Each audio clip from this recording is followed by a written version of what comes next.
some news that's been swirling over the last week or so, but now I guess officially official. We'll go ahead and tap in. The Washington Spirit announced today that assistant coach Adrian Gonzalez will be promoted to head coach effective July 18th, in time for the start of the second half of the Spirit's season.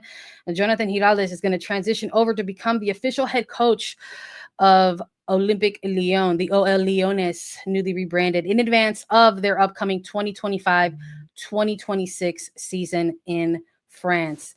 All the news leading up to this was swirling around that there were moves in play for him to depart the Spirit and go take over the other club that is owned by Michelle King and run things in France. And now this week, everything has been in play. The Spirit have essentially here outlined what is to come, that there is going to be a coach in place when Giráldez leaves. That will be assistant coach Adrian Gonzalez. He's going to go ahead and get the official head coaching reins. Giráldez will depart.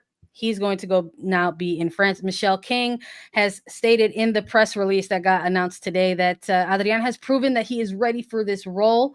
He knows the team and he's earned this organization's trust through his hard work and dedication. I'm looking forward to watching what this team can achieve this season and beyond his leadership. And Adrian Gonzalez has said that he is excited and honored to become the head coach of the Spirit. Our focus remains continuing to deliver performances that make our fans proud. I want to thank Jonah for his leadership and friendship over the years, and I look forward to continuing to build upon the foundation that we have established together.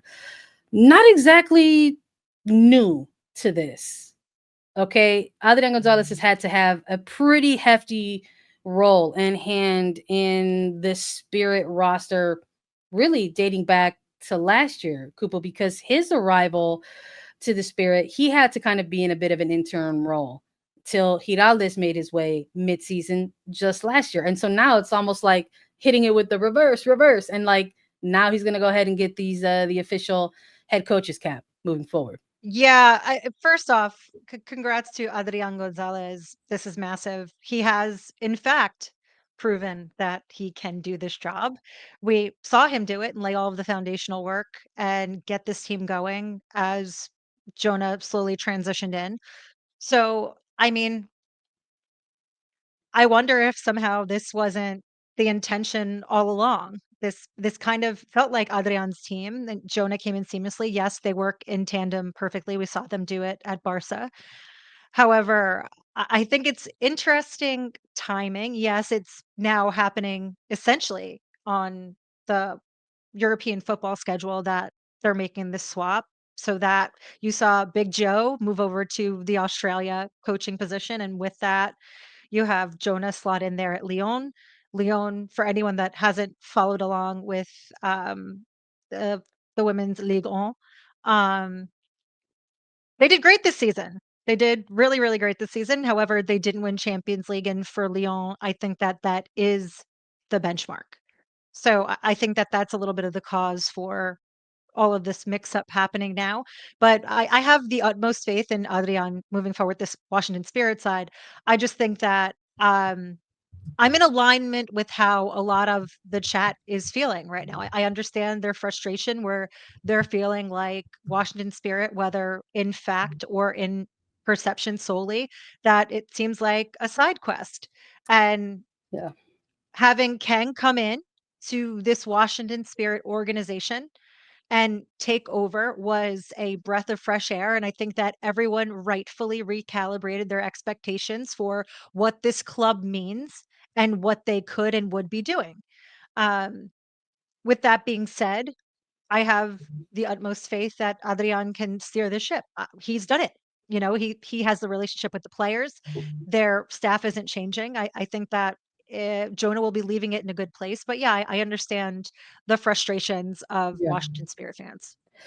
You know, it's tough, you know, Kupo, because for me, uh, just thinking back to when all the Giraldes rumors were even starting, the potential that he was going to come to NWSL.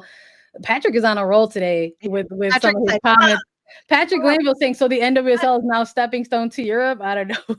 We'll see. Talk about it in the chat for sure. But I couldn't help but think back to that. It was such a huge, it dominated storylines and headlines in women's soccer circles and spaces that, once upon a time, Barcelona's Giráldez was coming to NWSL. Kane got this coach to come coach in NWSL, which so much of what has been discussed about leagues in the offseason was about the competitive nature. Who's wearing the crown, who's the top league right now, and people love that dialogue, including us here on A3.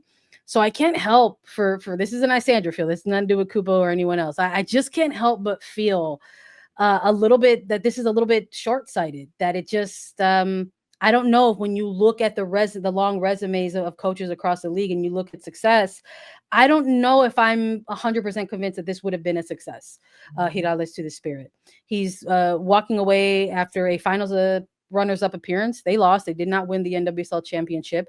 And they won the Challenge Cup, which people have very mixed opinions about its significance within NWSL.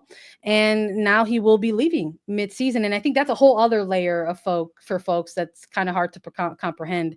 If there's anyone out there who can explain it to me like I'm five, is it a European culture thing to give your 2 weeks and then not leave? Because that's not very American.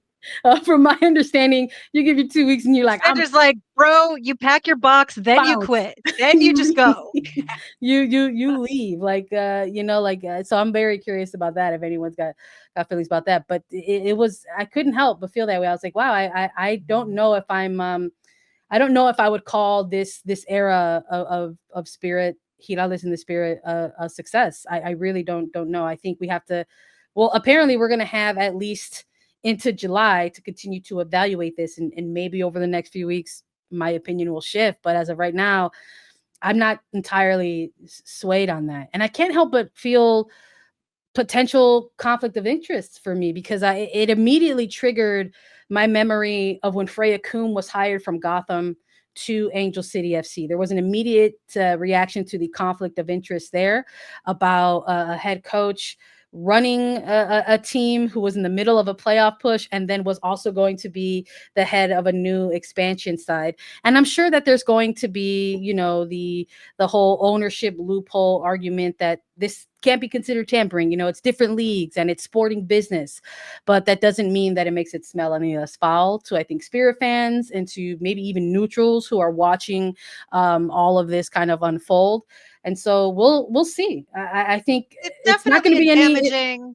damaging perception to think that, and I'm not saying that this has happened, I'm not even speculating, but I have read the comments and I understand how people are feeling that you perhaps came in and shelved a coach for later use, and the Spirit was just happened to be that shelf, and now you're sliding back. It just, um yeah, like, I think the problem is the optics, right? Like, Yeah, irrespective of how much you explain, the how and the why, the timing, all of that and the details that could go with it, there's always gonna be that dangling question mark of, "Yeah, but," like, and again, to your point, yeah, it's not a conflict per se, it's not yeah. collusion, but it just, is it loopholing? Is this something that could be implemented in the future by others? Yeah, and there's always things that come into play when these moves are kind of triggered. Like maybe him and his family want to be back in Europe, and guess what? That's fine. Yeah, Like people deserve timing, to be right? happy and like go and live the lives that they want to live. That's 100%. But then you also think about like what that means for players on the Spirit, especially the ones who have been rostered. There since Michelle King took over. It's been coaching change after coaching change after coaching change. So it'll be interesting to see kind of how that second half Spirit look moving forward under Gonzalez specifically. After this kind of interesting mixed results kind of run in the opening months, opening 10 weeks of NWSL. Because right now, before we go into week 11, they're sitting in fourth place. It's not a place that this is used to sitting on a league table. So we'll see if there's more to come of it. Of course, we're gonna be here to chat all about it.